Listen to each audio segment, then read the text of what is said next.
Assalomu alaykum. Va alaykum assalom. Zerikib qolmayapsizmi? Yo'q, Yaxshimi? Allohga shukr. Salomatlar.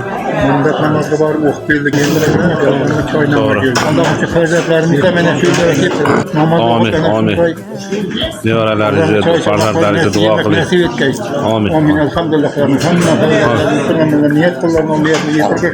Qalbi pok g'animatlarim Bismillahirrahmanirrahim. Assalomu alaykum rahmatullohi va barakatuh. Mana hoji bobomiz Ka'bani oldida, mana savatni oldida ana shunday Allohning aziz mehmonlari bo'lib, mana shu yerlarda yurishibdilar. Allohga hamd sanolar bo'lsin. Allohimga osonligi hoji bobomni ana shu yerga chaqirgani.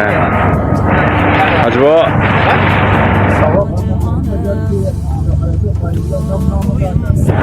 Allah'ın diyenin kendisi tavakkalarga kılıçlarla nasip etken yerden bakan eylemek.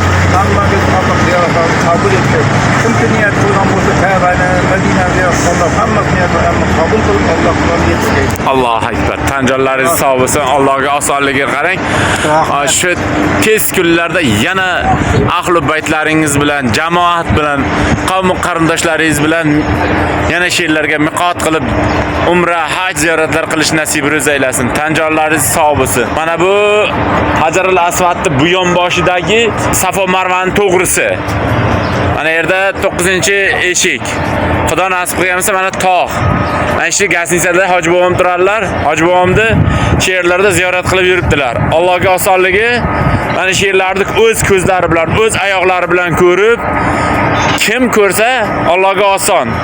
Bir bismillah deb ixlos bilan duo qilsalaring, yana sizlarga ham yetkazadi. bardoshli ota